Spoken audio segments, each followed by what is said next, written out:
день. Добрий день. У нас поки що навіть є світло. Я бачу, у нас потрохи під'єднуються наші доповідачі. Так, але перших раз, два, три, чотири немає. Всім. Ну, значить, Доброго дня. тоді підемо не по програмі, підемо по чому.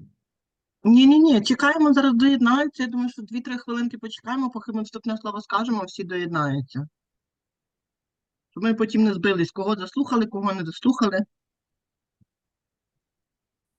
Ну, будемо відмічати, хто кого заслухали. Все одно ж ми ж не будемо це, ну, вже стільки, 5 є. Вон, Світланка є, я бачу. Пані Терлецька є, Кирилищук є. От. Так що вже супер. Тому що світло зараз вимикають зовсім вірно і не можна спрогнозувати, де чого буде.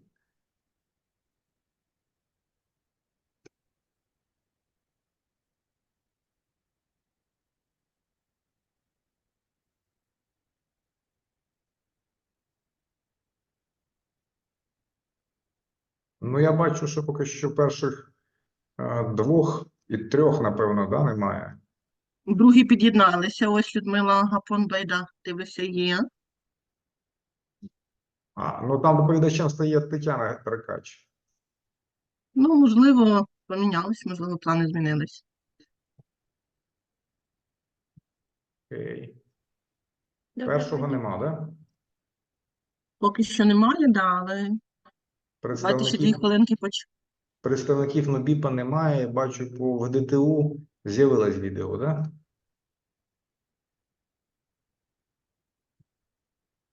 Да, відео все є. Окей, супер.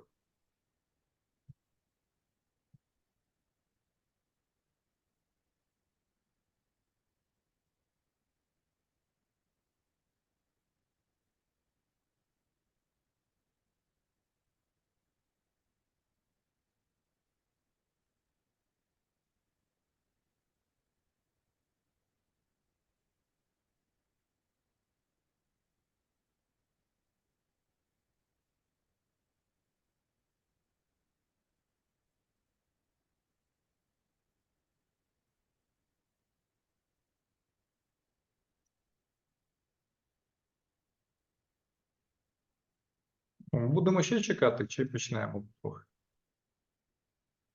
Давайте, можливо, в групку, де там у нас група в Вайбері є, написати, чи перші планують підключитися, можливо, у них світла немає. Ну, давайте перед тим, як ми перейдемо на англійську, запитаємося у доповідачів. Світлана, я бачу, готова. Пані Людмила Гапон-Байда, ви готові бути доповідачем і відповідати на запитання замість пані Деркач? Доброго дня. На питання та Ну, бачимо перші проблеми. Так, готові. Наталя Шумейко є, Терлецька є, Прозор є. Ну, Тетянка, я думаю, що ми можемо потрохи починати, і це буде, напевно, краще, тому що ми не можемо зараз прогнозувати, що буде з світлом. Я так розумію, навіть у нас можуть вимкнути будь-який час, хоча обіцяли нас не трогати трошки. Ну, побачимо. Ок. Тоді переходимо на англійську мову, да, бо потім треба буде Yes. повністю все обрізати. Yes. Yes. Okay. Hi all. Dear participants of the conference, we are glad to welcome you. The International Conference on Mathematics, Science and Technology Education is a peer-reviewed international conference which covers research on mathematics, science and technology education, along with technology and changed learning, include blended learning, e-learning, information communication technology-based assessment, mobile learning, etc. We are starting the work of the education technology section, within which we will listen to 8 reports. Now, the first speaker, Людмила Гапон-Байда, and topic educational technology for the formation of project competence for engineering students. Tatiana, please, on 2 report.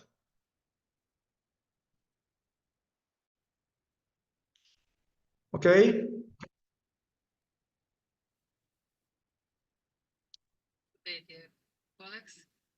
The topic of our report is educational technology for the formation of project competence for engineering students. The needs of the modern world require producers and consumers to switch to materials, resources, and technologies that reduce the burden of the environment and human health. Almost 10 years ago, the United Nations Organization formulated 17 Sustainable Development Goals to be achieved by 2030.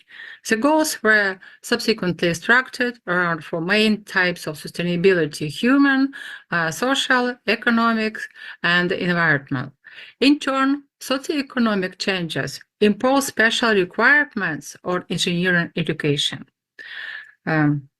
Multidisciplinary learning comes to the fore when the learner simultaneously and synchronously acquires skills and abilities to fulfill human, social, economic, and environmental tasks.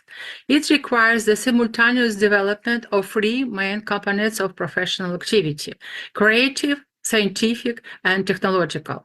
The creative component is oriented to achieving human and social goals of sustainable development.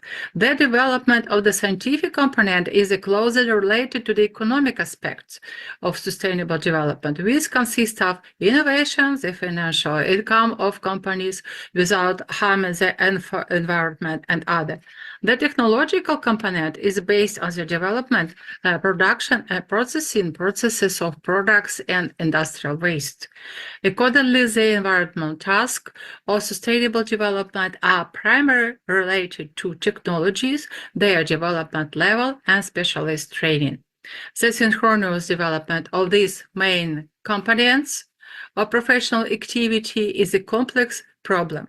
So the goal of our research is to develop a technology for the organization of experimental training to form project competence using the project method in the conditions of the ongoing educational process.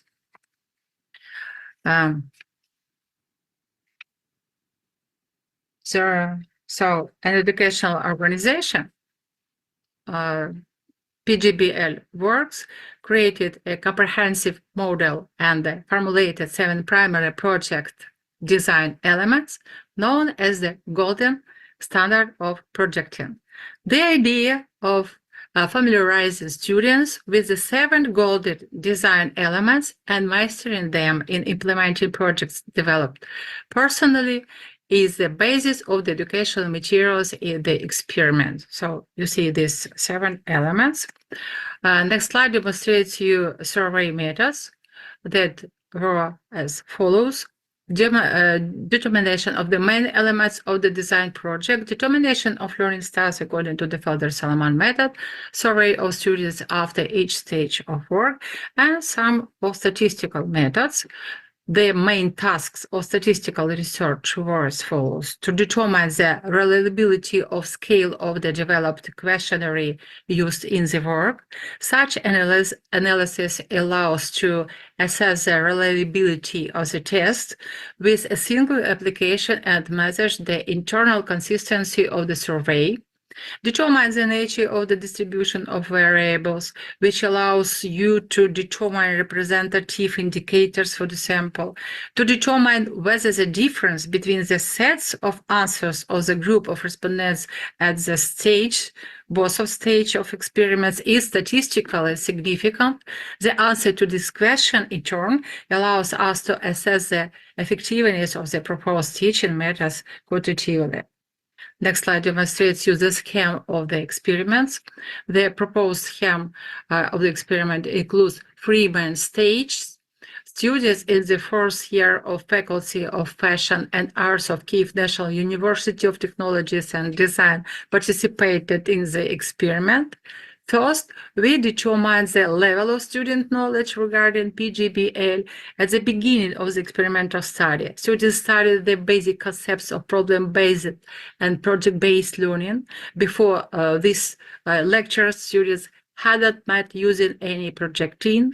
Then there was a survey of students with the help of questionnaire specially developed by the authors to assess the initial level of knowledge. The second formative state included experimental training using the developed methodology to mold students' project competence. The technology is based on a short-term training course, you see this volume, organized as an academic module, and incorporated into the active discipline. During training, students independently choose a project topic from waste management, develop, execute, and defend it. The third stage aims to assess the effectiveness of the experimental training. For this purpose, the results of surveys after the first and second stage were compared. Individual learning styles of students were also determined using the Felder-Salman method. Determining students' preferred learning styles allowed one to reveal the existing educational advantages of the group. To see the example of this stage of the experimental training by PGPL, more detail, you can read information about this approach in our article, and the next slide demonstrates a scheme of study of individual elements of the project design at stages from 1 to 5 of the experimental study. You see this circle with these elements. The proposed technology focuses on mastering the 7 basic elements of PGPL in abbreviation and in circle 2, which are considered indicators of project competence formation.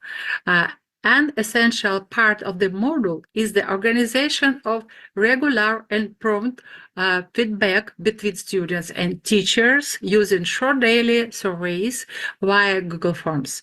This tool allows teachers to adjust the training content and accent in time depending on each lesson's effectiveness. Next 3 slides demonstrate you results of our experiment.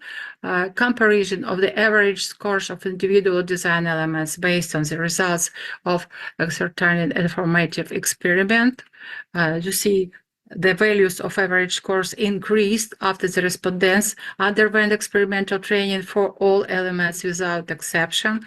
Next slide demonstrates you the changing in places in rank for success for each of elements.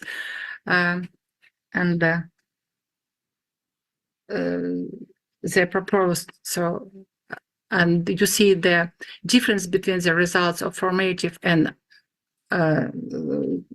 between both of experiments calculating in mean ranks. Statistically significant improvement was observed for 4 of the 7 elements. For the other 3, progress was also observed, but didn't exceed the 0.05 significance level. The general trend of progress in learning was that the more classes were devoted to one or another projecting element, the more remarkable improvement was observed. In other words, minimal but sufficient attention to each element is necessary for achieving progress in its study. The SI sustained inquiry element in the development model wasn't given enough attention, so this element ended up in the last place in the progress rating. But you can see the numbers of lessons, but different success. So progress was less than expected for 2 elements, which received quite a high level of attention during training. The non-ideal organization of project learning and the unaccounted feature of the students' learning style inhibited the mastery of some design elements, namely critical and revision, CR and RT, reflection and thoughtfulness.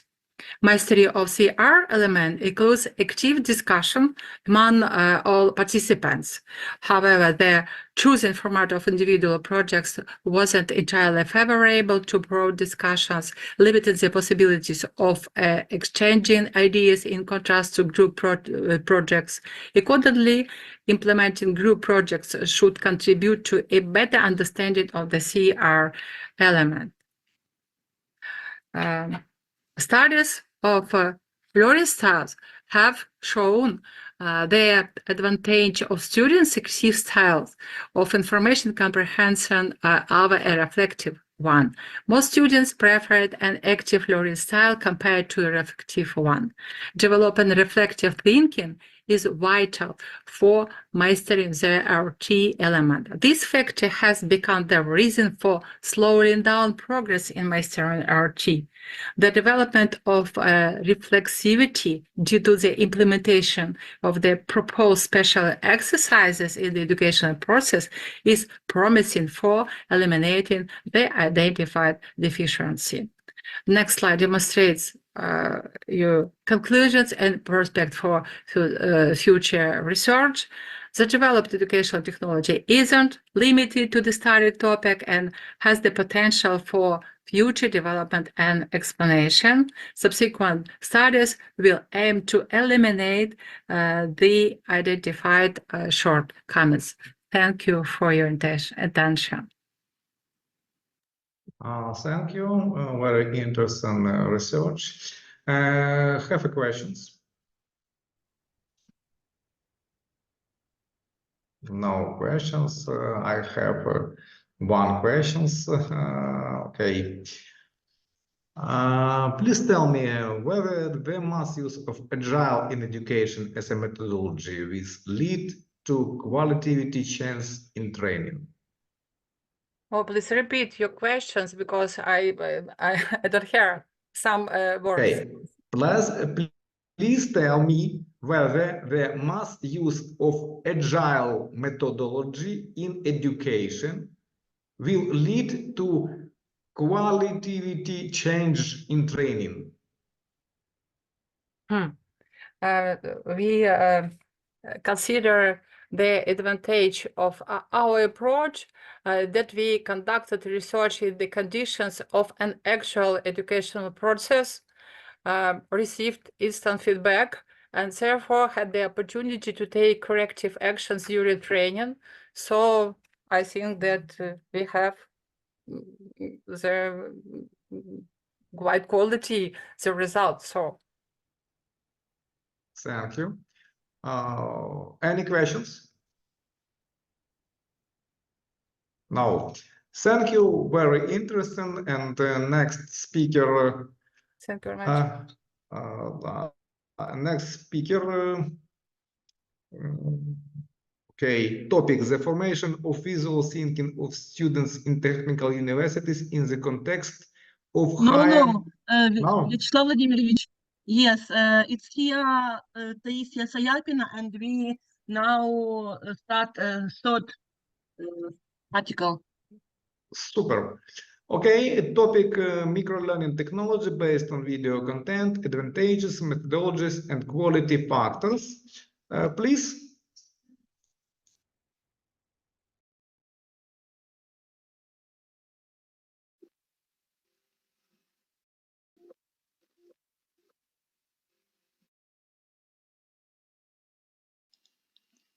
Hello everyone, today's topic is a microlearning technology based on a video content, advantages, methodology, and equality factors. The widespread development of distance learning and the introduction of modern educational technologies have significantly changed the approach of teachers to the organization of the educational process, and consequently of students to the study of educational material, making learning more flexible and adapted to their needs. Let's start from the introduction. Because microlearning can be implemented in a variety of ways, for example, short learning units within a discipline, short learning units in a modular learning, short learning object in a corporate training, etc. It's important to understand how microlearning can be implemented in a variety of ways. In the present study, microlearning technology was applied within a discipline and involved the study of a short learning units in a video format, which allows students to develop specific knowledge. Therefore, the purpose of this article is to study the impact of factors of video-oriented e-courses and microlearning technology on learning effectiveness. In order to assess this impact, the author developed a microlearning procedure and a system of quality factors for video-based microlearning technology and put forward the following hypothesis. The developed procedure for microlearning based on video-oriented e-courses is effective and leads to an increase in the quality and satisfaction with the learning process. The identified input factors which allow to assess the quality of an e-course for microlearning significantly influence of the output factors, such as the results achieved by the student, the evaluation of microlearning technology based on video content by teachers and students. At the beginning of the course, students take an entrance test, which leads to an individual learning plan and provides a transition to lessons with the presentation of educational material in the form of video content. In accordance with the individual learning plan, students are taught using the selected resources in a specific sequence and are subject to intermediate testing of the knowledge acquired. Analysis of the students' responses allows us to identify informed competences, adjust the learning trajectory, and return students for additional study of the e-course material. Upon successful completion of interim check, students are given access to the final test. The analysis of the answers given by the students in all the tests allows us to build a database of the students' learning experience, on basis of which the teacher can adapt and update the e-course content. The training elements of e-course are presented in the form of an interactive video resource of up to 5 minutes in length. The interactivity of such video training material is ensured and by a short question on understanding and application of the material covered. Based on the answers given, the learner either continues learning or returns to review the material. In the study, the results of microlearning are measured in terms of input and outputs. Based on research and on our own experience, we have developed a system of factors for evaluating the effectiveness of video-based microlearning. The entry factors include such structure of the e-course, video resources, tasks, understanding of microlearning technology. Also, students' experience of learning with microlearning technology, creation of individual learning paths, adaptability of e-course content. The exit factors are such: learning outcomes, course evaluation by students, evaluation of course by experts or teachers. The results of our research.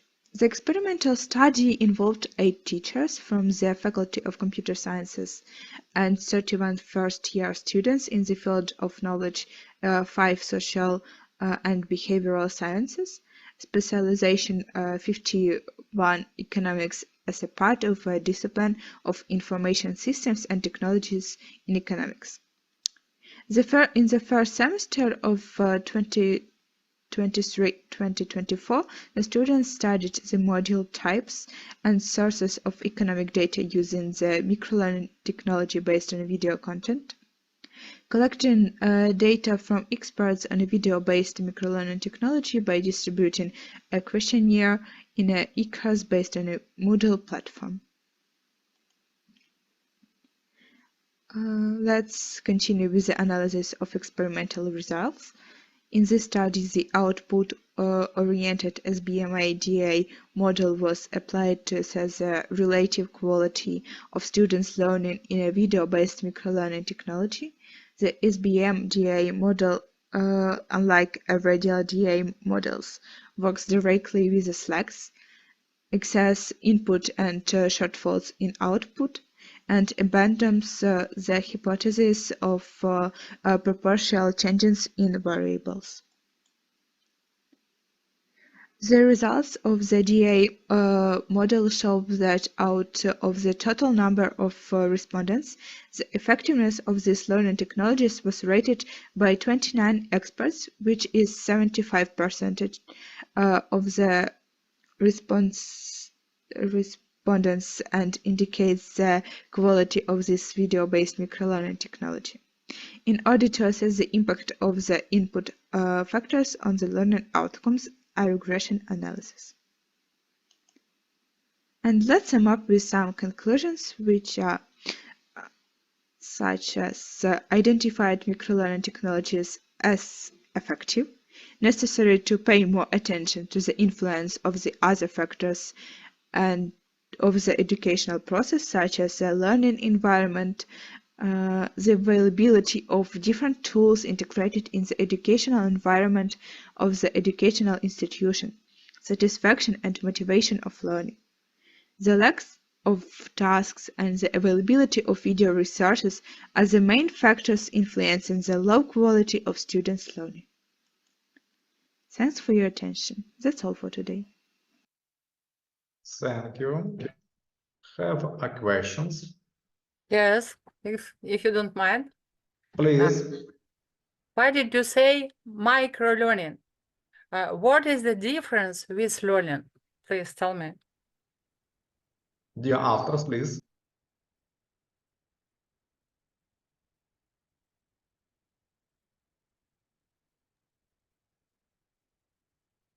Okay. I don't hear.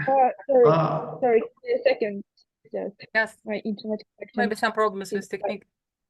Yeah, just we have no light because of the scheduled out. I repeat, Yeah. my questions about difference between micro-learning and learning. Please clarify me.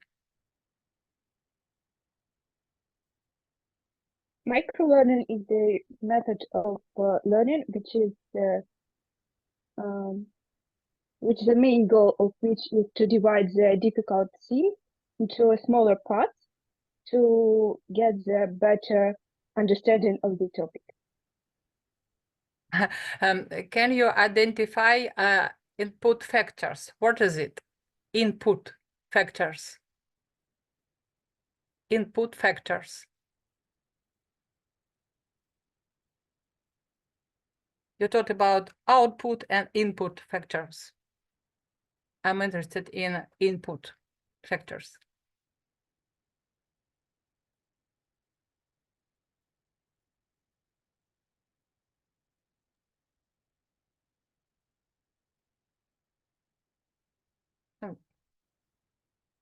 Maybe some problems with hearing.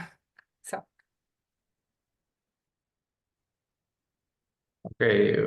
Yeah, please continue. Problems. Let's Maybe continue technique. the discussion in the text chat, and please write Yes. your questions in text chat. Yes. And me to next report. I see bridging minds and machines all role in changing mental health and productivity amidst Ukraine's challenges. Speakers Ольга Білозір, Віта Гаманюк, Олена Шестопалова, Катерина Бондар. Tatiana, please on your video. Thank you. Yes. Let me introduce our research, ladies and gentlemen. Okay, first of all, I want to mention that it's our research that based on Erasmus project, and it's like a part of boosting psychological potential of universities. And so our background, we built some courses that stretching some problematic issue for psychologists that is also connect with their AI algorithms and tools, such as their data analysis or statistic analysis for big data. So I want to introduce some our results that you can read more in our article. And first of all, I want to mention that for our reality, there is a big challenge to work with the data for psychologists, as well as like our HRs, like our future psychologists who works with the mental health, because we have to analyze some trends and also some problematic issues that connect with their PSD syndrome, and also some are tools that analyze everyday activity of our clients. And it's like a lot of data that usual psychologists have to analyze. And for this issue, for modern psychologists, we have to teach and know how to work with their data analytics and some tools such as machine learning or some simple algorithm of AI. So our idea was to implement some algorithms and tools such as GPT and developing of coding or checking of code for machine learning, and also some other tools for our psychologists, for bachelor psychologists and master psychologists. So first of all, I want to mention that mental health technology or mental health tech, it's like a really really important powerhouse of modern psychology. And it's not only about data, it's also about some tools such as the online platforms, and also some tools for prevention, such as some applications and also some gadgets.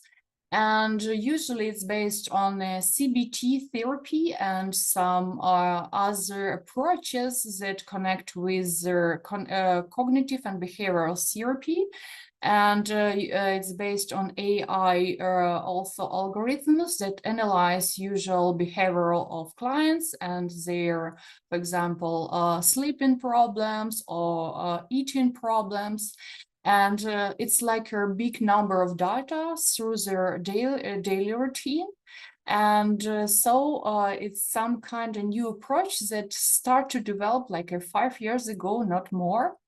But it's quite popular for not only clinical psychologists, but for psychotherapists.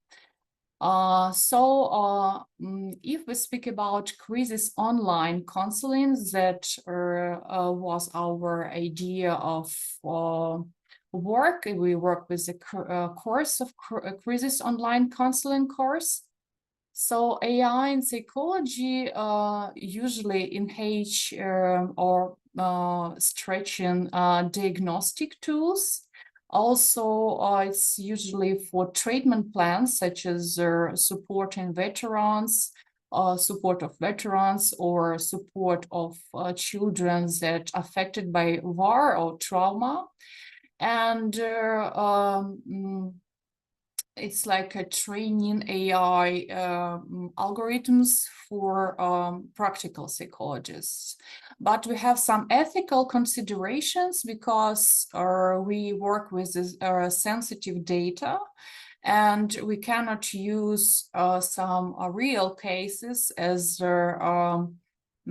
problematic. It's a really problematic issue that we cannot use in a GPT sensitive data, because it's like we not so sensitive with the private information about mental health and some problems with mental health that can be open for everyone. So it's also part of our course how to work with the ethical consideration, and it's like also about some data, how we can present data after diagnostic, because up to our approach, psychotherapy approach, I want to highlight that is quite important, because it's not only about some presentation personal information, but also about law considerations. It's about some problematic issue. So and our students start, they have a kickoff lecture about ethical considerations and how we can work with the data. And also we implement, it's a pilot, so we implement interdisciplinary approach. So we combine counseling psychology with some working with the statistic and with the diagnostic, and it's two models. And after we evaluate how it was possible to achieve for student, and if it's interesting for them, this approach, working with the data as a future HRs or as a future clinical psychologists. And we work with the curriculum design. So in our work, we compare some approaches that tend to teach in Germany and Latvia, like approaches, clinical approaches that combine data analytics and clinical approach for intervention. And it's a typical protocol for psychotherapy when psychologists, not only just psychologists, but also they should be good in a statistic. And it's gave for our students some practical tools, because for example, big IT companies, it's quite important to know how many burning out employee now they have in a company, and it's like their possibility to know how to work like a future HRs or mental health psychologists. So we work with these two directions. So next idea that I want to present, it's like I just briefly explain that it's there are plenty of tools and things that we can implement into the course, from our mental health applications and tools, for example, that works with their hyperactive syndrome for adults, because it's a really big problem for people with hyperactive Katarina, syndrome. I'm sorry, we don't see your slides. Oh Slide, my God. yes, please. Yeah, I'm so sorry. And I just really believe that everything is okay. No. Okay, now it's Yes, now we can see. yeah, I'm so sorry. I just returned to previous slides. Okay. Okay. Nothing special, but still it's quite You important. can continue. Yes, continue, please. Yeah, just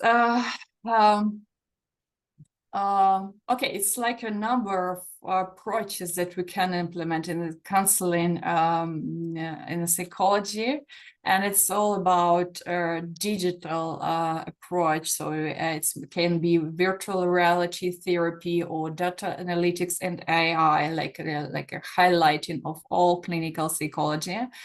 And also it's my specialization, it's a chatbots and virtual therapists. It's a new approach that was founded 7 years ago, and it's also about algorithms and protocols, how to work with the clients using chatbots.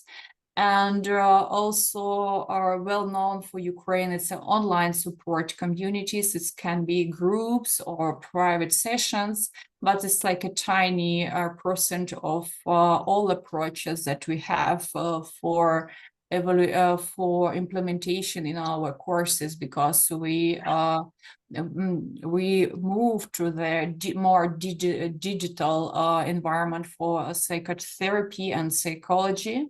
So that is, I wanted to explain about theoretical background in our research. And we analyzed after when we implemented this AI tools. We worked with the GPT actually, and also with the Gemini, and also with DataCore as a machine learning program, and with other tools that mentioned in our articles. It's based on a training that we participate with the university, Stanford University, and also Berkeley University. They prepare some training for a statistic analysis for mental health, and so we implement this part as their core models for our students.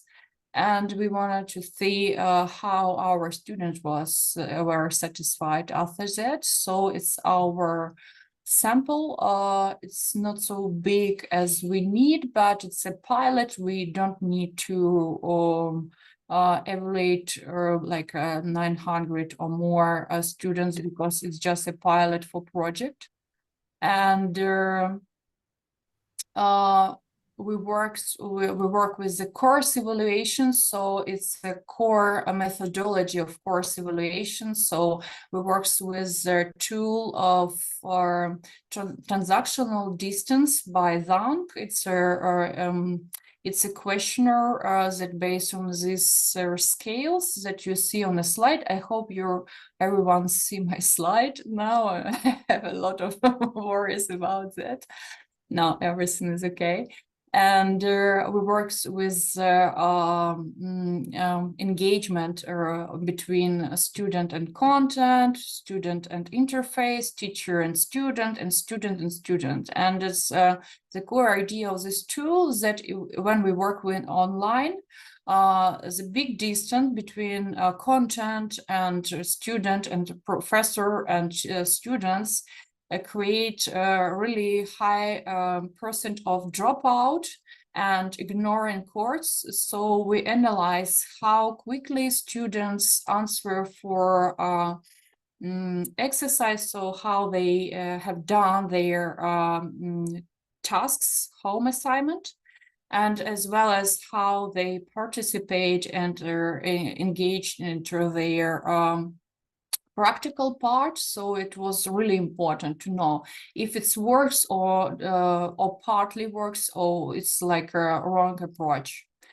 Also, we worked with the learning goals, because we have to understand that all our methodological approaches should be suitable for students' goals, because if they wanted to work as a, I don't know, child psychotherapist, and we have to train them as a HR, maybe it's a wrong way for study for students, for our students. So we have to understand their priorities, and can we switch to other approach, and maybe try to change some tools in their models. So it's about student social presence, because it's quite important to know if it's interesting or not interesting material for students.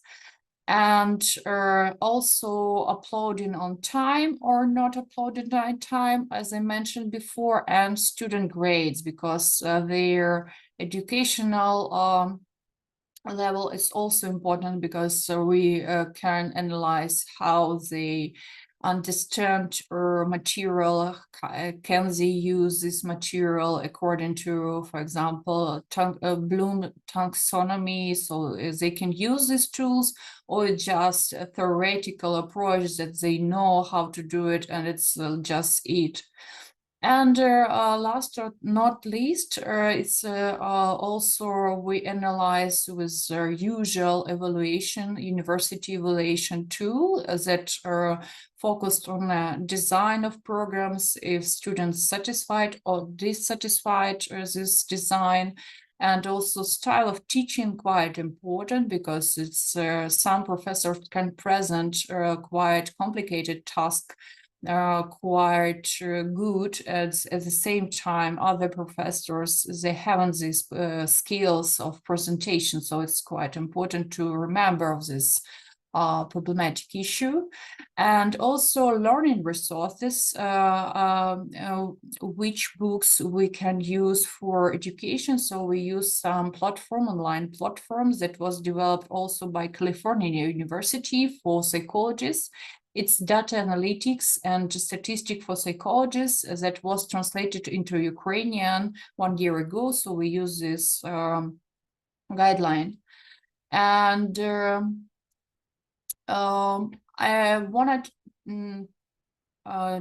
to highlight that we work with the diagnostic of mental health in technology. So we work with some scales and tools of burning out, also some scales of depression and etc. So it's like a really important tool for psychological diagnostics that quite popular for modern diagnostic, and it's like on a table of psychotherapy and how to work with, for example, 5,000 results of this tool. And also we work with the exploratory data analysis, utilize combination between GPT, how to work with the coding and how to check code and how to transform it into the program and etc.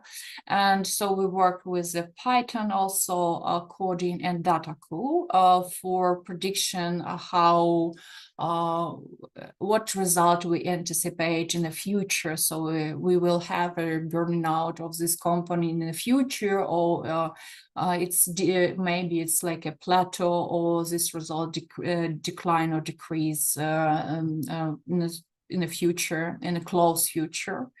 So, and also we work with the chatbot model shortly, but it wasn't successful. I want to mention that for students without any computer background, IT background, it's quite complicated because they cannot sometimes transform their a quantitative approach that focused on the client more in a more algorithm ways. So we canceled this part of the topic in the future content, of course.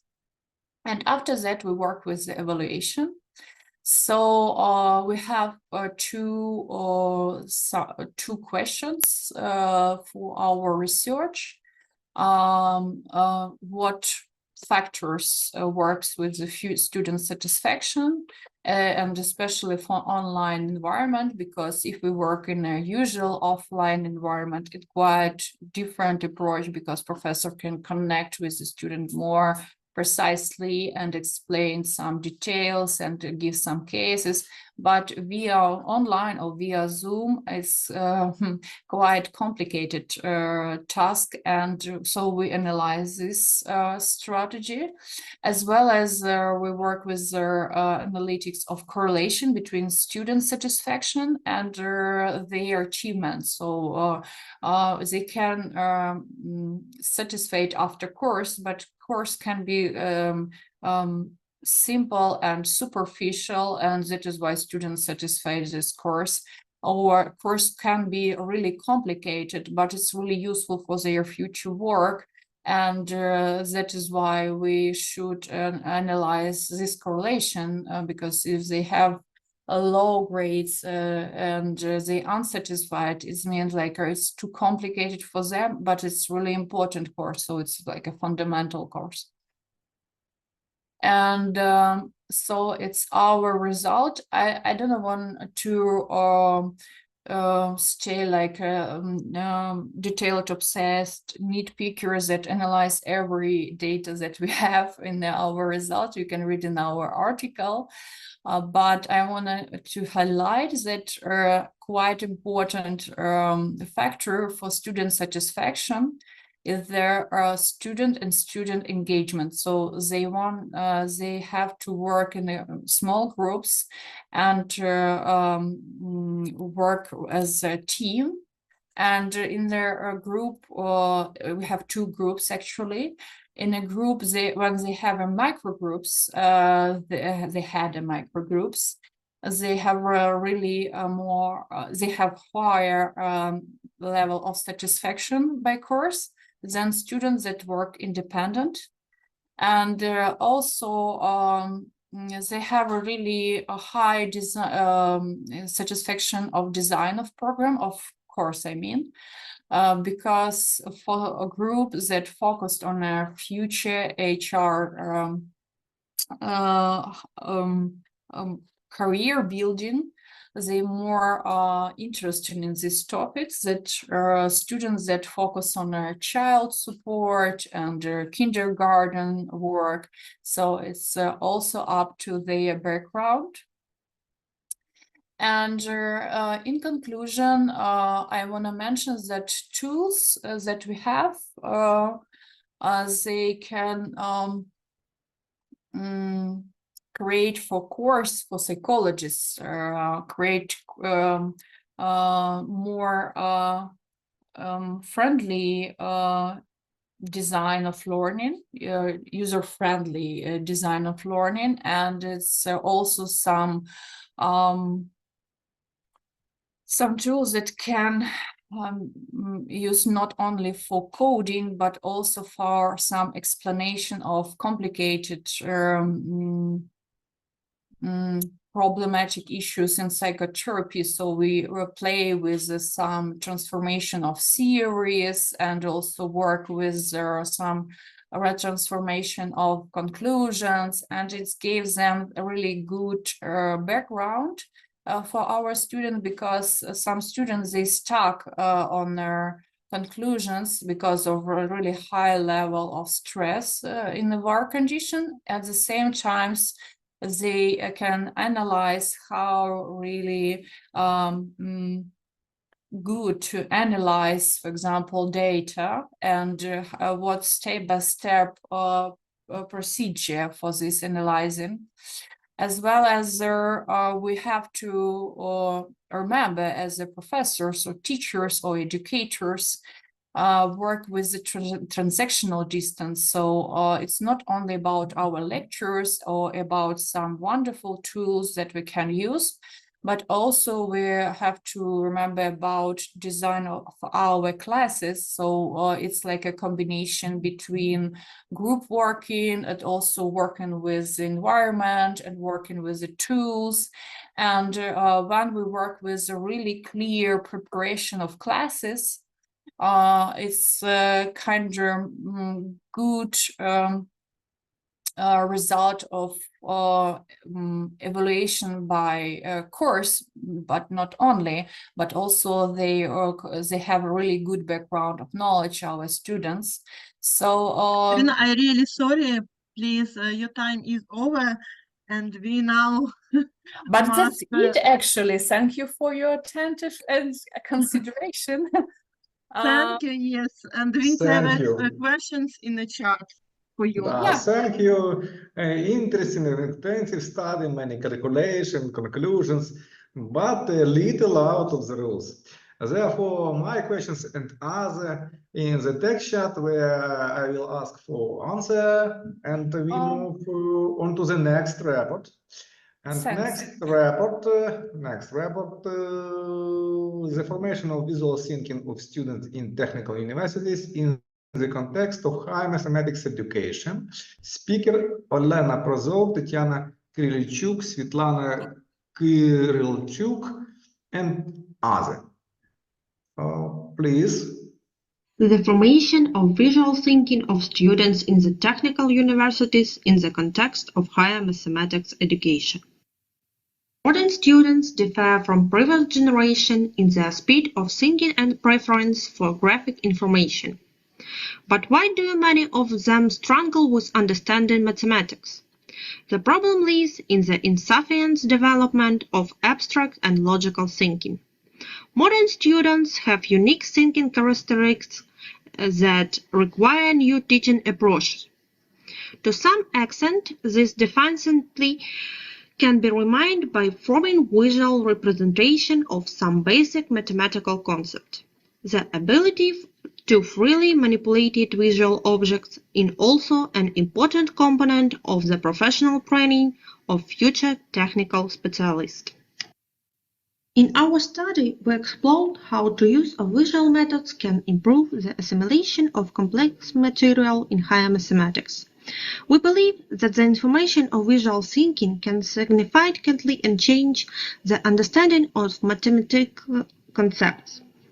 Our hypothesis is that activity developing these skills can effectively improve the learning process and contribute to the successful assimilation of complex higher mathematics material. Thus, we have taken the following steps to achieve our goal. First, investigate the current state of higher mathematics teaching and how visualization is used in the education process. 2. Develop a theoretical concept that explains how visualization can facilitate the understanding of mathematical concepts and increase student interest. 3. Create education materials using visualization method to explain higher mathematics content. 4. Test these education materials in learning environment to gather data on their effectiveness and student interaction. 5. Analyze the result to determine how successful and effective the methods and educational materials were in understanding mathematics concept. Scientific publications describe visualization in various ways. Some see it as the transformation of data into graphic forms, while others view it as the process of creating images for better understanding. People often perceived visualization and illustration as synonyms, but research shows that differences. Experts believe that visual images are not just illustration of thoughts, but manifestation of the thinking itself. The differences between visualization and other illustration means lie in the fact that visual thinking is a mental activity in a special environment, allowing for transition between different types of information and understanding their contexts.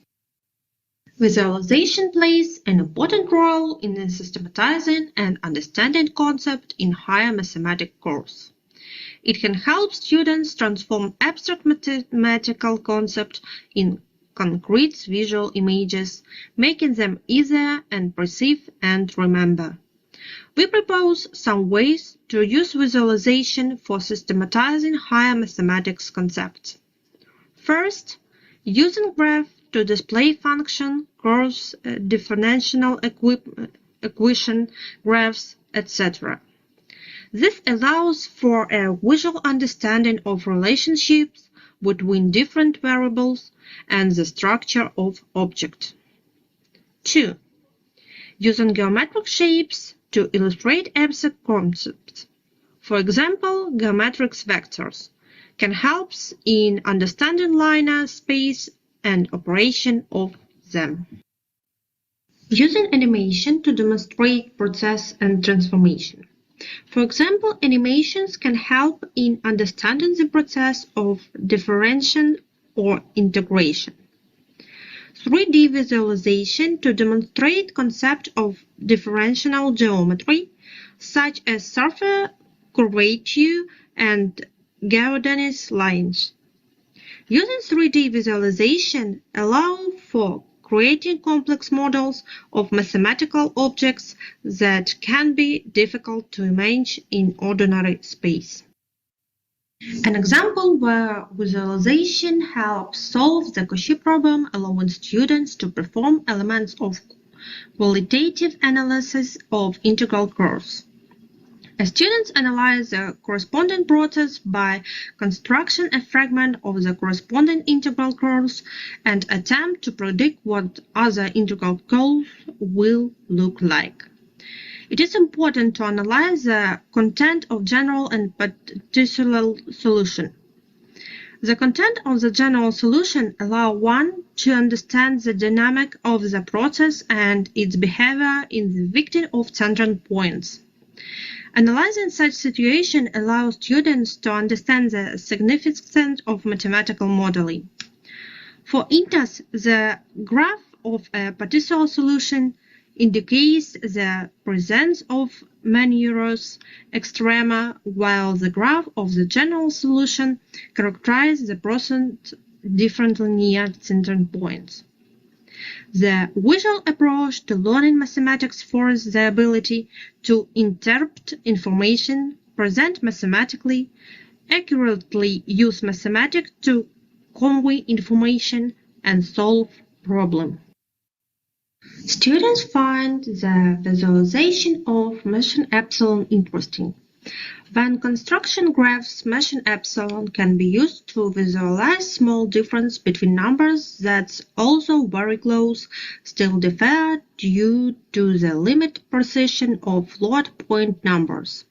It is important for students to understand the significance of this area where prescience is crucial, such as numerical calculators or signal processing. The impact of machine epsilon on graphical representation can occur, for example, when interaction with graph or data where numerical value precision is important. Here are some situations where this can become noticeable. First, graph on functions. If a function's graph has value very close to 1, machine epsilon can cause expressions to be round to 1 when displayed over the graph, potentially losing some details in the visual representation. 2. Comparing values. When comparing numbers on a graph, machine epsilon can cause values that have small difference from 1 to be perceived as equal, affecting the correctness of graph analysis. 3. Processing graphical data. When working with graphical data, such as imaging, machine epsilon can affect calculation or value compression of pixels, impacting image of graph protection. Appropriate visualization helps students not only hear this information, but also understand that when developing highly precise algorithm or in tasks where high numerical accuracy is critical, attention should be paid to the impact of the machine epsilon. The assessment of the level of visual thinking information can be carried out using various criteria that evaluate students' ability to analyze, interpret, and use visual representation in the context of higher mathematics and engineering tasks. We propose the following criteria. First, graphical skills. Ability to create quality graphs of mathematical function and analyze their shape and properties. Ability to use graphs to solve mathematical problems. 2. Spatial thinking. Ability to determine and understand spatial relationships, especially in the context of vectors, matrices, and geometric objects. Using visual representation to solve problems involving three-dimensional space. Third, working with computer programs. Ability to effectively use computer-aided design, CAD programs, and other engineering tools. Using the visual capabilities of program to solve engineering problems. 4. Using visual representation in analysis and problem solving. Ability to use visual model to solve complex engineering problems. And study and analyze visual data to solve mathematical problems. 5. Visual communication. Ability to clearly and effectively present engineering ideas through visual means. Ability to prepare visual presentation and documentation. These qualities were used to develop tasks and assessment tools to evaluate the level of visual thinking formation in students of technical specialists. According to the research goals and hypotheses, the pedagogical experiment was conducted in the first semester with first-year students majoring in software engineering during higher mathematics classes. The aim of the pedagogical experiment was to determine the effectiveness of modern methods of presenting higher mathematics material based on visualization principles. Using mathematical methods of analyzing the result of the pedagogical experiment, an increase in the level of visual thinking formation and the level of mathematical preparation of the experimental group students compared to the control group's students was confirmed. Dear colleagues, I want to... Thank you. I have a questions. Yes, if you don't mind. Please. I wrote my questions by WeChat. You see, you can read my questions, and I repeat that my questions about principles of visualization. I need to know, what do you mean? In my opinion, it's a part of the theory of multimedia presentation by Richard Meyer. Why do you separate visualization from other points of this theory?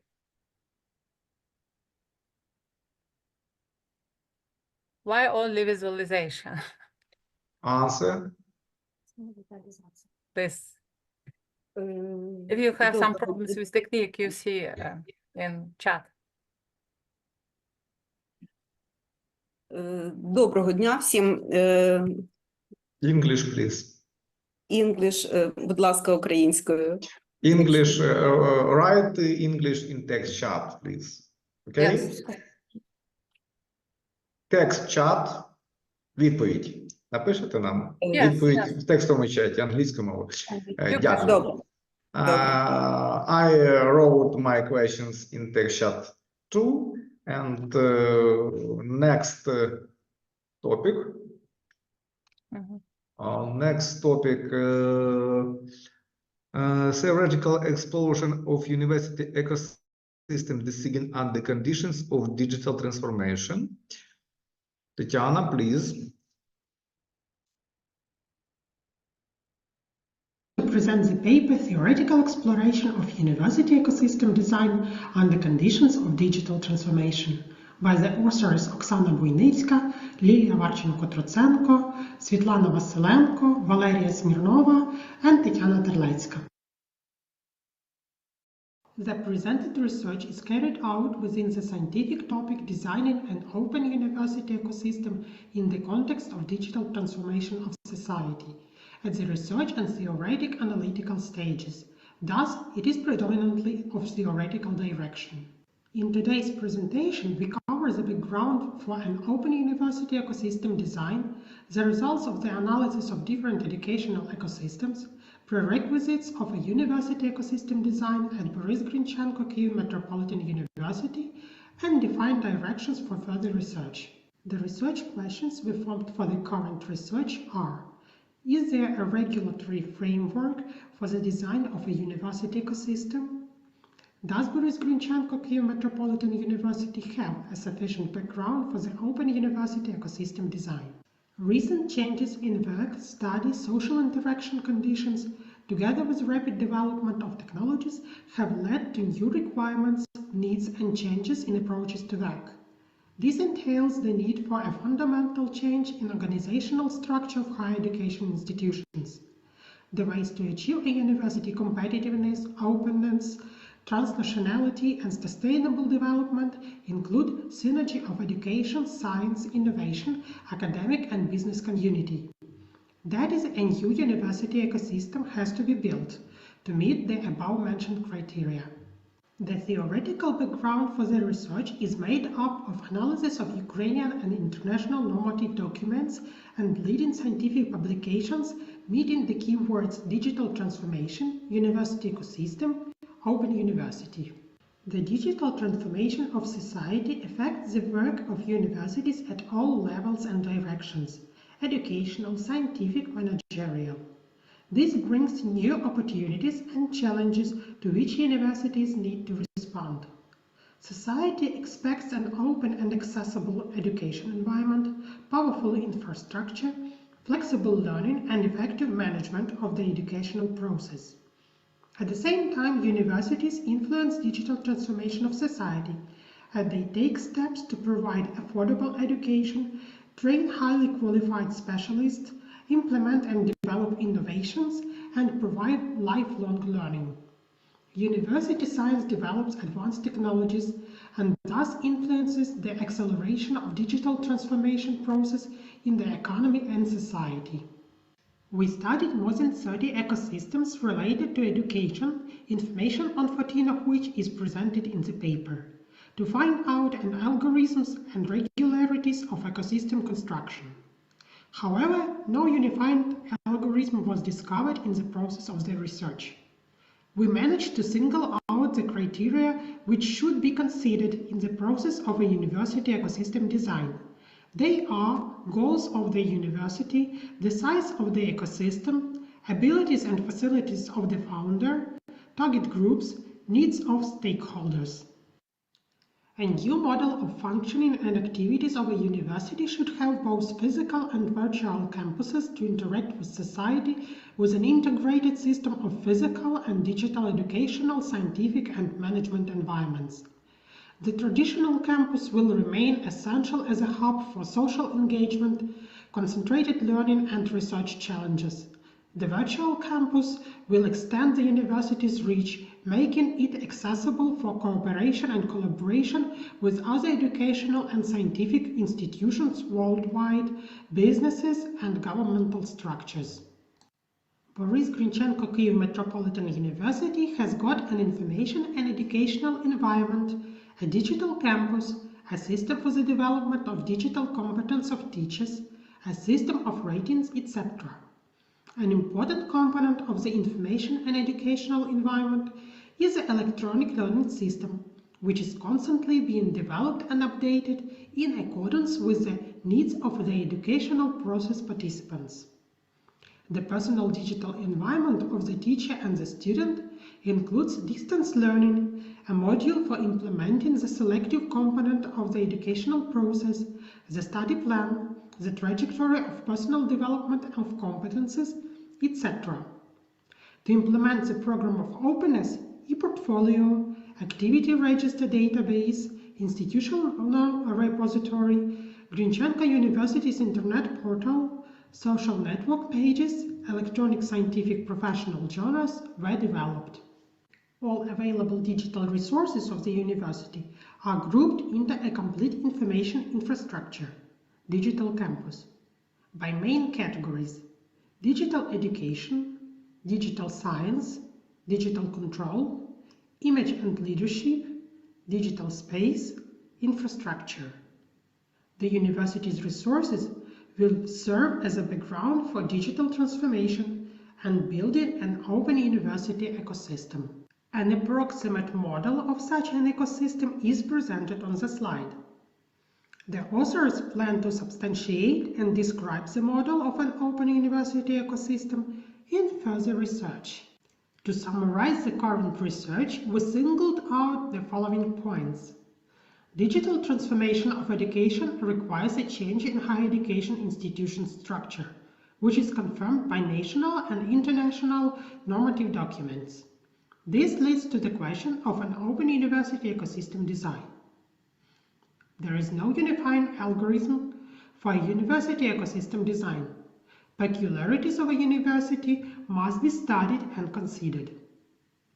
A digital environment of Grinchenko University can serve as a background for a university ecosystem design. As the next steps in the research on the topic, the authors see substantiation and description of a structural model of a university ecosystem, its design, and evaluation of operation. Thank you for considering our research. We would be glad to answer your questions. Thank you. Have questions? Please. I have questions about Thank you. experience, practical experience of your university, which means, I mean, electronic platform, do you use to provide education under distant conditions? Maybe Moodle or other? Please tell me. We use a Moodle to provide electronic part of education, but not this part is not limited to Moodle only, because to provide the work of university, we need other parts of which are going to be this part of digital space of ecosystem. That means we need to provide communication, we need to provide administration and management, and these are other parts that are partly implemented in Moodle, like choosing courses for study, selective courses. That is another module connected to Moodle. Also timetables, schedule, individual plans of teachers, they are also connected to Moodle. But some parts of infrastructure are not so much connected, like, for example, using Zoom or Google Meet can be used both inside Moodle and outside Moodle. The same with planning. Calendars can be used both inside Moodle and outside Moodle, and so on with other parts of organizing educational process. So this is not only limited to Moodle, and we want to expand this structure and present in the future the whole structure, which includes not only learning process, but also other processes that are present at universities. Thank you. Do you have some special software? Yes? No, that is not special software. That are some modules that are developed for Moodle, for example. These are also Decanat software, Yes. Electronic. personal, yes, electronic software, so personal and other. So that is. Thank you. Thank you. One question is in the text chat, and we go to next report. Next report, the application of chatbots for enhancing communication skills of IT specialists. Speakers, Tana Simonenko. Tana, please. Dear participants, we are pleased to present the results of our joint research, Application of Chatbots in Business English Learning. In recent years, with the development of information and communication technologies, chatbots have become omnipresent in numerous spheres of people's lives as service providers, online consultants, troubleshooting service providers, digital reference books, virtual teachers, etc., and their number is constantly increasing. So, the main points we would like to present today are: what is a chatbot? Application of chatbots in foreign language learning, analysis of chatbots for foreign language learning, and development of the chatbot for business English learning. In scientific sources, there are numerous terms for chatbots or chatbot-like systems: chatbot, conversational agent, conversational tutor, human-computer, dialogue system, and others. The definitions for such kinds of systems are also different, becoming more complex and sophisticated with the development of information and communication technologies. Application of chatbots in foreign language learning has had a rich background, from usage of ordinary chatbots, which converse in the language studied, to development and implementation of special chatbots created for studying foreign languages. Undoubtedly, as the main purpose of studying a language is communication, chatbots can be efficient tools for practicing dialects and some kind of immersion into the language environment.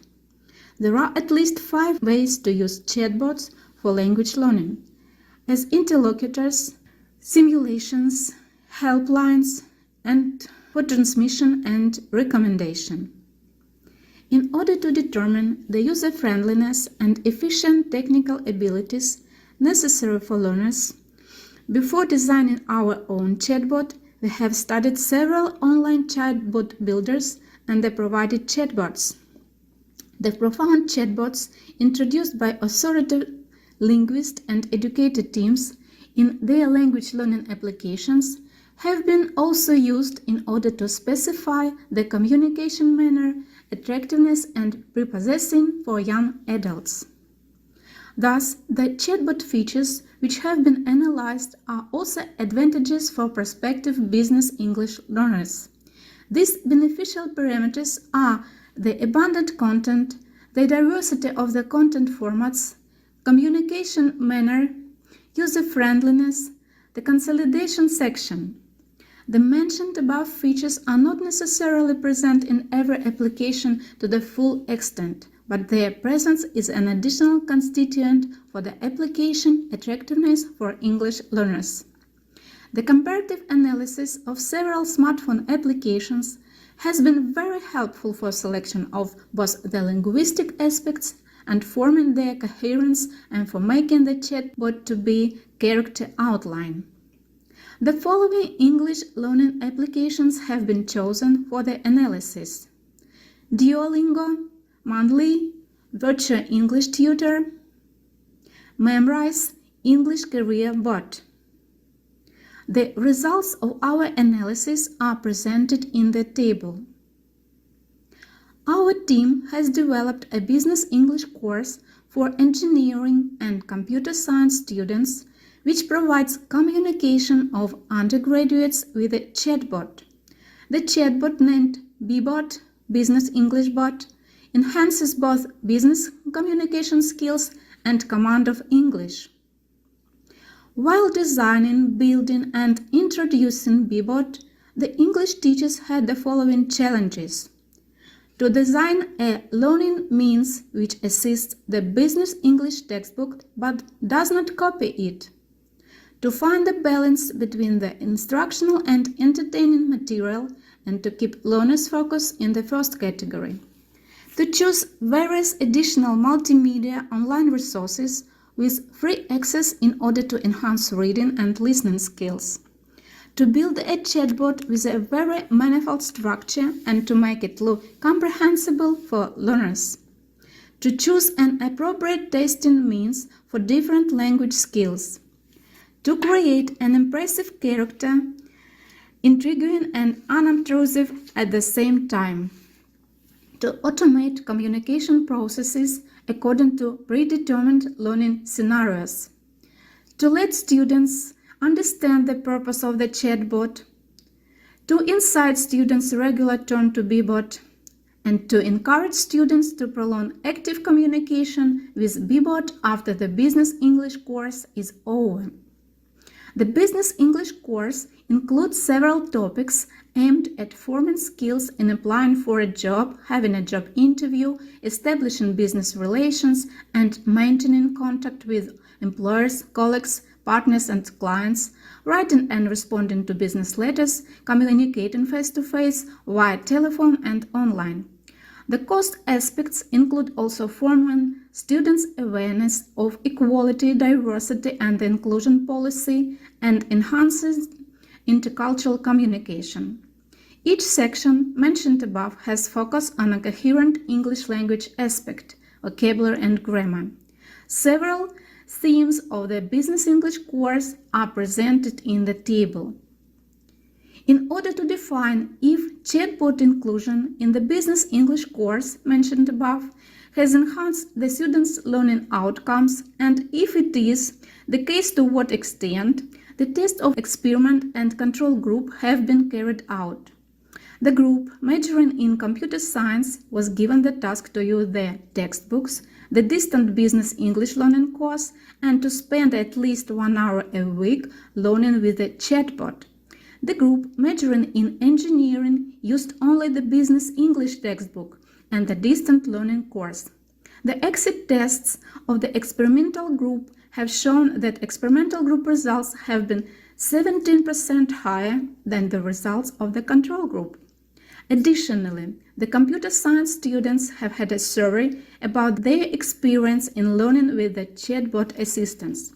98% of students have at least once used a chatbot. 79% of all respondents have previously used English language chatbot applications. 82% of the group have estimated BBot as an advanced and efficient chatbot. The respondents have distinguished BBot's personality and maturity, its comprehensible menu and structure following and reflecting the Business English syllabus, and emphasized the chatbot's user-friendly interface. The user statistics demonstrate that 24% of students regularly use BBot in order to revise grammar and to chat with the ironic partner. BBot has been demanded by the undergraduates who appreciate the possibility to drill conversational patterns in Business English. The most actively used are not the themes available on other platforms or on the internet, like job interview or acquaintance, but less common aspects which need both language skills and cultural awareness, communication across cultures, or, for instance, command of business writing style or delivering presentations in a business-like manner. We can suggest that the factors for successful language chatbot implementation are the transparent learning scheme and material structure, the rich diversity of additional materials and links, the up-to-dateness of the vocabulary revised and learned and of the provided document samples, the presence of the chatbot personality, the accordance of the chatbot communication style with the approximate age of potential learners and appropriate maturity level. The chatbot efficiency is undoubted, and foreign language teachers' interest in their application as a means of immersion into specific language and professional environment has been constantly increasing. The introduced BBot has proved demanded by users whose goal is to improve their conversational skills. Communication with BBot develops in learners business-like communication skills, language in use skills, cultural distinction knowledge, command of business writing style, skills in delivering presentations in a business-like manner, as well as provides drilling and reviewing specific vocabulary and grammar aspects. Thank you for your attention. Thank you. Questions, Thank please? you. And I have a question. I write the question in the chat, but I can tell him your research is very interesting, especially in the context that you look at, but now it exists. Have you explored its possibilities for use in the educational process, and what is your opinion about its effectiveness? Thank you. Thank you, Tatiana, for your question. Of course, our BBot has been used in the educational process, and we surveyed our respondents on the quality, on the main features of this BBot. And as you can see now, if you go to Telegram, our bot is under reconstruction. We want to upgrade it because of some specific demands from our students. And I want to tell you that the BBot, which was created by us, is a supplementary tool to our existing course, to our online course, to our business English course book. So it's an additional tool and it's quite efficient. Thank you. And we have one more question in the chat from Tatiana Derkach. Yeah. Do this advantage concern only BBot or any other quality chatbot? Thank you. Can we use any chatbot or no? Any quality chatbot to improve English skills or no? Thank you, Tatiana, for your question. Of course, we can use many of these, and if you go to Telegram or any other platforms, you can meet plenty of bots which help you to improve your English or any other language. But the aim of our BBot was to support our existing business English course. And if you see the topics of the BBot and our business English course are quite corresponding. It's a complex of our tools which we have at our department. But of course, you can use any bot which you wish, but if you trust any ratings, please look at them because some bots have specific drawbacks. Not honest. So thank you very much. I Thank you, agree with Svetlana. Lisa. Thank you, Tatiana. Thank you, Svetlana, and other authors and me. And go to the next report on the topic applying artificial intelligence in higher education institutions to develop the soft skills of EU specialists in the sphere of information technology. Speakers Natalia Shumeyka and Katerina Sacha. Tatiana, please. Dear ladies and gentlemen, let me present the findings of the joint research application of artificial intelligence in higher education institutions for developing soft skills of future specialists in the sphere of information technology. The research was developed by Natalia Shumeyka and Katerina Osadcha. To begin with, I should say that artificial intelligence is changing our society. AI also changes the way we learn, research, or work. AI accompanies us everywhere. We have a lot of AI tools that can help us with various tasks and challenges. Currently, the number of tools is more than 5,736 or even more. Many researchers believe that their number reaches from 11,219 to 12,415 AI tools. The capabilities of AI tools are becoming more and more diverse. As proof, we give the following fact. In March 2023, the responsible experts registered 271 new capabilities for the current year. We note that new and unique capabilities appear every month. Besides, the quantity of scientific articles that shed light on AI is constantly growing. Researchers from around the world delve into areas of applying AI in education. So, as we can see in the current slide, from 2010 to 2021, the total number of publications related to AI increased twice, from 200,000 in 2010 to almost 500,000 in 2021. Today, higher education has experienced the incorporation of AI tools in learning and teaching.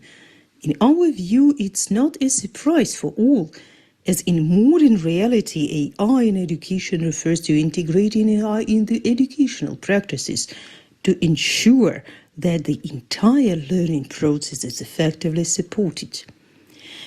AI tools often serve as resources for improving technical knowledge and hard skills.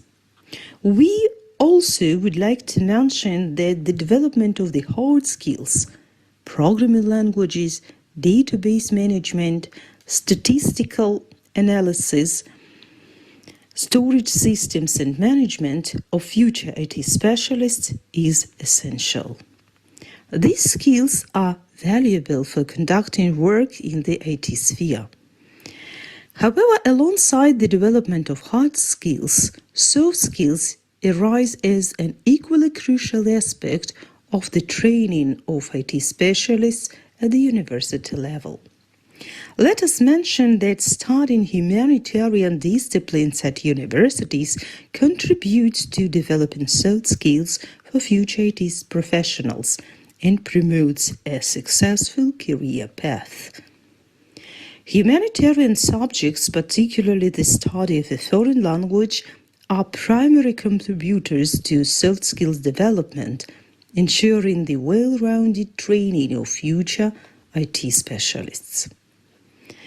Given the increased importance of AI in the modern-day period, there are AI tools and various applications that teachers can apply to develop soft skills for specialists of different specialties. There is an apparent demand to obtain soft skills in technologically driven spheres. Professional collaboration requires soft skills such as critical thinking, problem-solving, communication skills, and creativity with flexibility. Scientists consider the methodology that addresses obtaining soft skills by future specialists in the computer technology sphere. Moreover, some works describe the experience of using AI in teaching English. Scientists associate studying English with forming soft skills. In these contexts, it's essential to note that currently there are automatic speech recognition technologies, which are characterized by using machine learning or AI technology to process human speech into readable text, that can facilitate the improvement of pronunciation to a more considerable extent that human teachers can do. Because of constant improvements of this technology, automatic speech recognition programs have great potential in foreign language learning. Researchers consider ChatGPT to support language learning and the development of linguistic and social skills. However, the journey of integrating AI into English language teaching is still in its nascent stages, barely moving beyond the initial point. This underscores the pressing need for comprehensive research and development of AI tools. Particularly, there is a significant opportunity to cultivate the soft skills of future professionals in the IT sphere through AI-based language teaching. The importance of this task cannot be overstated. AI tools have flooded almost every sector, not only an educational one, and consequently change how we live, work, and interact. AI tools are used in healthcare to predict diseases. They help during surgical operations. They accurately and quickly diagnose diseases.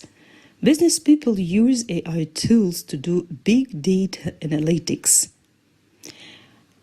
automatize routine statistic tasks, and satisfy their customers' demands.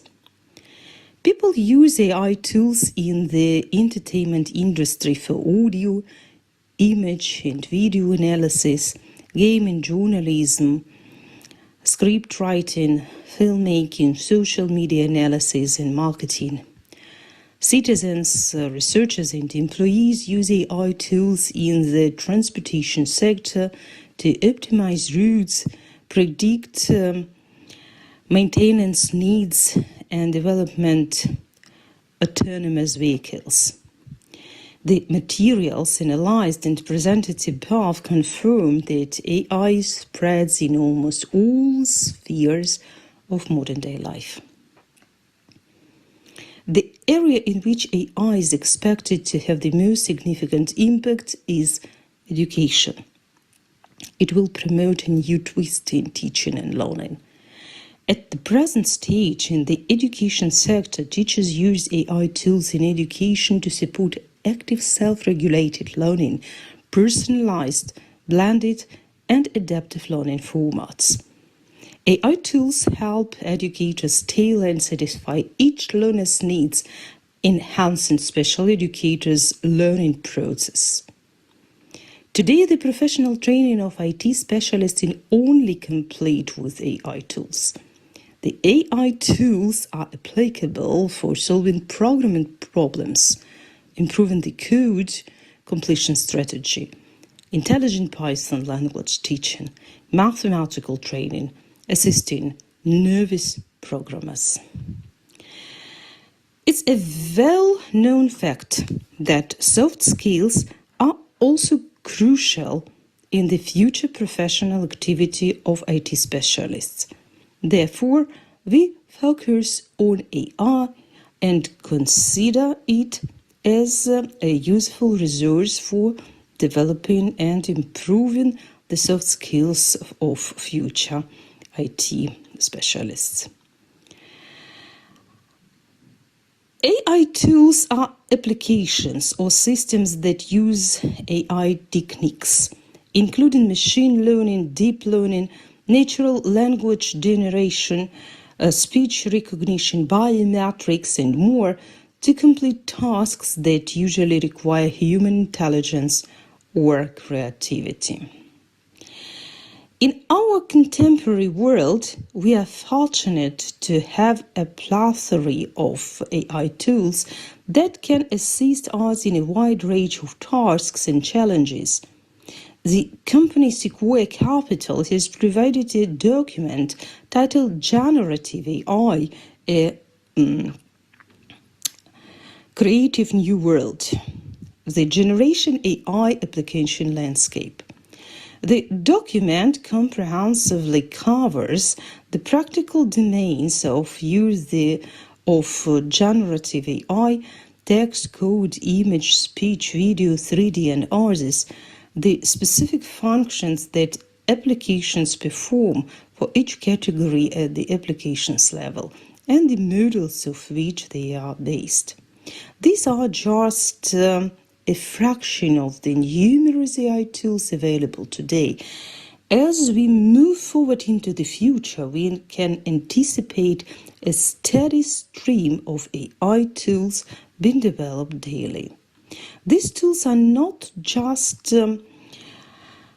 augmenting our productivity, creativity, and knowledge, but also offering tangible solutions to some of the most complex problems in the professional training of future IT specialists. We believe that AI tools can contribute to improving the soft skills of IT specialists, such as negotiation, communication, problem solving, and intercultural skills, help in finding a common language with colleagues and clients, and in improving public speaking skills. Our scientific research aims to clarify the role of soft skills for students who majored in IT. To achieve the stated purpose of the research, we formulated the following research questions. Are AI tools used to develop the soft skills of future IT professionals? What is the experience of using them? What AI tools can the teacher use to develop the soft skills of IT professionals in learning English? Can AI technologies contribute to developing soft skills in English language learning? How? To answer these questions, we set the following objectives. To analyze the experience of using AI to develop soft skills, in particular in the professional training of future IT specialists, to identify specific AI tools used to develop soft skills when future IT professionals learn English, to offer examples of using AI tools to develop the soft skills of future IT specialists in learning English. So for now, let's turn to the survey analysis. The survey spanned the period from the 24th of November to the 12th of December 2023. The survey involved 110 bachelor students from non-linguistic higher education institutions. The survey was aimed at gathering views on using AI in education. One of the key findings from the survey analysis is the substantial gap in awareness and usage of AI tools among students. A survey showed that the majority of students are not fully aware of the benefits that AI can offer in their educational path. And this lack of awareness is reflected in not widely used AI tools among the surveyed participants. Our survey results show a strong positive response towards AI tools, with 78% of participants acknowledging the benefits of AI in their education. This statistic is not just a number. It's a testament to the potential of AI in education. Among those who are aware and have used AI tools, there is a significant recognition of their value. When considering the integration of AI into educational settings, it's of utmost importance to address the ethical implications. This is particularly relevant as exactly half of our survey participants expressed concern over AI ethical issues. This balanced level of concern indicates the need to address issues such as data privacy, bias in AI algorithms, and the broader societal impacts of technology deployment. Transparently and directly addressing these concerns is essential for fostering trust, a wider acceptance of AI technologies in educational contexts. To illustrate the usefulness of AI tools in the professional IT sphere, we proposed IT students to complete a range of tasks that involve the professional situations that are real at work. So students use AI tools and understand the benefits of applying them in work-related situations.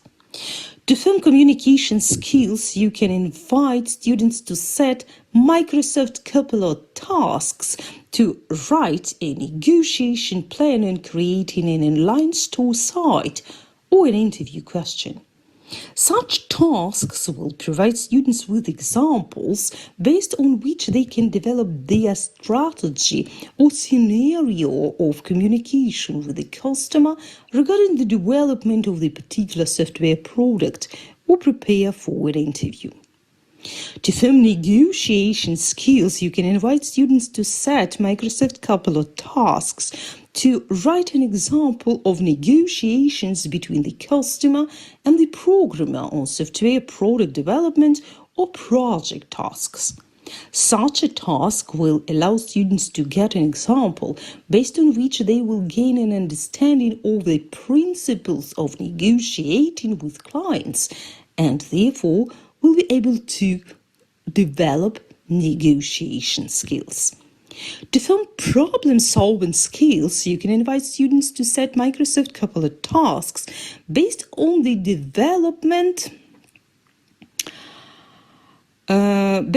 described problem situation to offer a way to solve it and provide recommendations for its elimination. Such a task will allow students to get an example based on which they will understand how to solve problems in the work environment and contribute to the development of problem-solving skills. To improve the ability to find a common language with colleagues and clients, you can invite students to set Microsoft Copilot tasks. These tasks should be based on the specific real-life communication situation that you describe and aim to provide advice on how to navigate such situations. After the task is completed, you can evaluate the students' responses based on their clarity, relevance, and effectiveness in addressing the communication challenge. Performing this task in an English class will allow students to get an example through which they gain an understanding of how to find a common language with colleagues and clients in the process of future professional activity. To improve their intercultural skills while learning English, future IT specialists can assign Microsoft Copilot the task of writing tips on behavior during negotiations with international testators. Such a task will allow students to understand another culture, and this knowledge contributes to the development of intercultural skills. In the realm of AI, the application of AI tools in public speaking marks a significant advancement. These tools offer practical solutions for enhancing speaking skills, addressing common challenges faced by speakers at all levels. By using AI technology, these tools provide valuable insights into speech delivery, content organization, and audience engagement. Our exploration of some of the best AI public speaking tools will introduce a diverse range of innovative platforms designed to improve various aspects of public speaking. Udly, Verbal, Gabble, Virtual Orator, Orai. To enhance public speaking skills, particularly in the context of learning English, students can take advantage of a number of innovative platforms. These platforms are not just tools, but gateways to improve communication, offering a variety of features designed to enhance various aspects of public speaking. They include Udly, an AI-driven public speaking coach that provides real-time feedback and analytics on speech delivery, style, and audience settings. Verbal, an AI speech writing assistant that helps users craft persuasive and structured speeches through a chat-based interface and expert insights. Gabble, an AI-powered communication coach that focuses on improving speaking and listening skills, offering personalized feedback and vocabulary enhancement.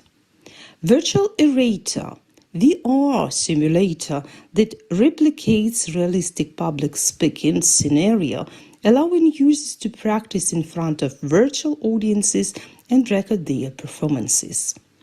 Orai, an AI-powered app that offers interactive lessons and detailed speech analysis, aiming to boost confidence, clarity, and voice quality in public speaking. So let's move to conclusions.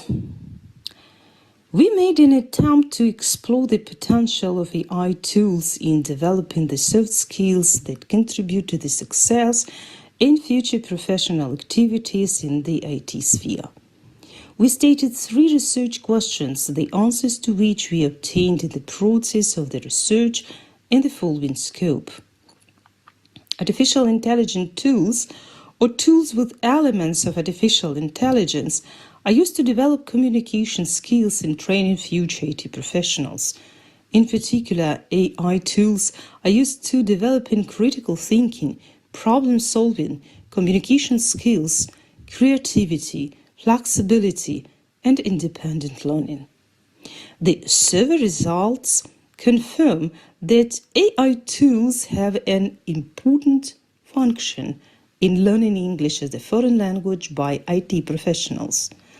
People know AI tools as resources that assist in generating ideas and enhancing writing styles. At the same time, students are not confident in the use of AI tools in the learning process. They do not have the appropriate knowledge in how to apply AI to develop soft skills. AI technologies are not just theoretical concepts, but practical tools that significantly contribute to the development of soft skills in English language learning. Educators can confidently use the capabilities of chats using generative artificial intelligence technologies, such as those provided by Microsoft Copilot. These tools, when used with specific prompts, can effectively enhance communication, negotiation, problem-solving, intercultural skills, and the ability to find a common language with colleagues and clients. We also recommend the use of AI tools like Yodel, Verbal, Gabble, Virtual Orator, and Urai to develop public speaking skills, thereby improving students' ability to communicate on business-related themes. As we conclude our presentation, let us note that our research has only begun to scratch the surface of AI's potential in training future IT specialists.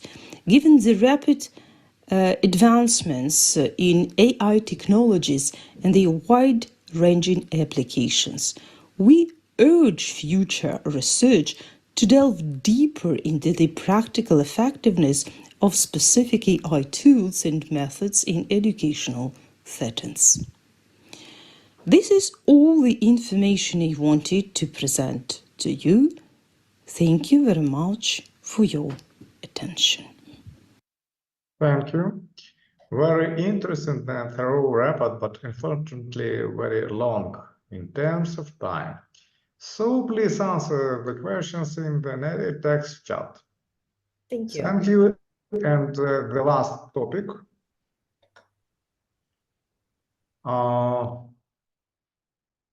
Shifting sense, analyzing trends in education technology research publishing in ETQ 2021-2023.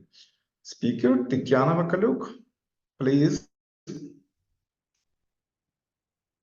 Good morning, everyone, and welcome to ICON MaSTEd 2024. My name is Tatiana Vakaluk from the Polytechnic State University. Today I will present our bibliometric analysis of research trends in the journal Educational Technology Quarterly from 2021 to 2023. Educational technology is highly dynamic field with research priorities constantly evolving in response to new innovations. The journal's ETQ offers a valuable window into these shifting trends. To unpack their key themes and change, we conducted a bibliometric study of ETQ articles published over the last 3 years. Our dataset comprised 72 research articles. We retrieved the metadata, preprocessed the abstract, and analyzed them using the WOSPHERE tools.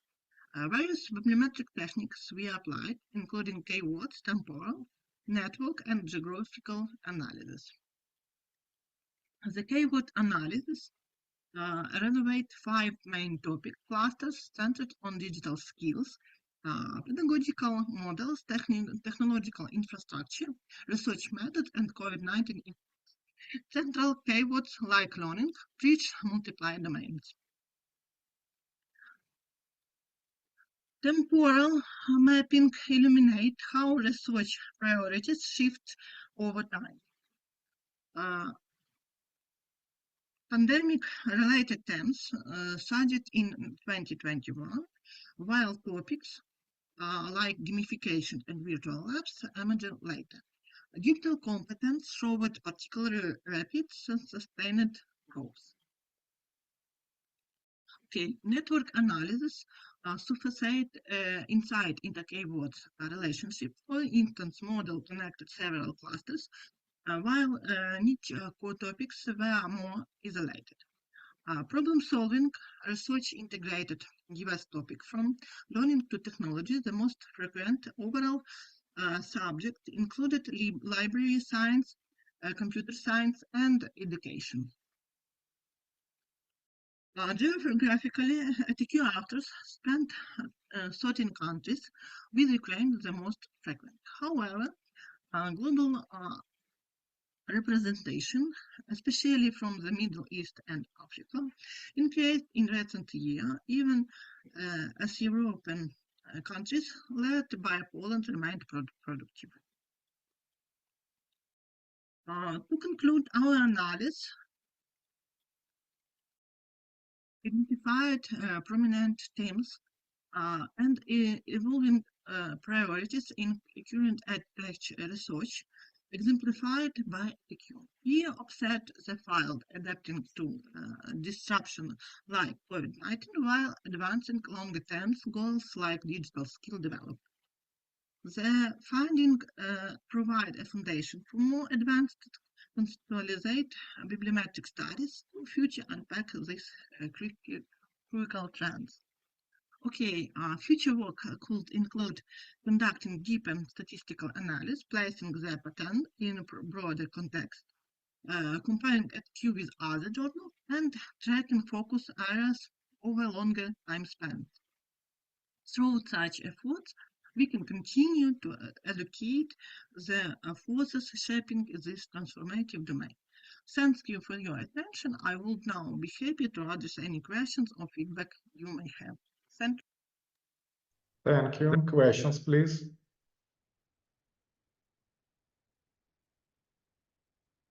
Any questions? Okay, super. We essentially thank everyone who took part in the work of our section.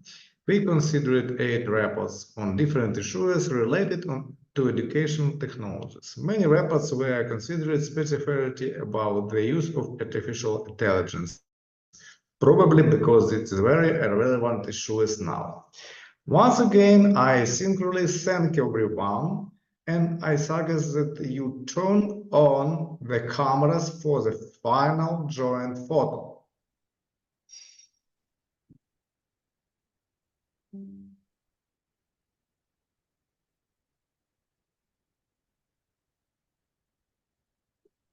Лиля, Злата,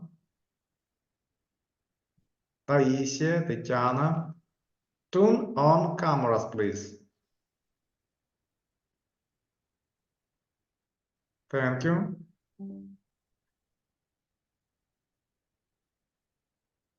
Thank you.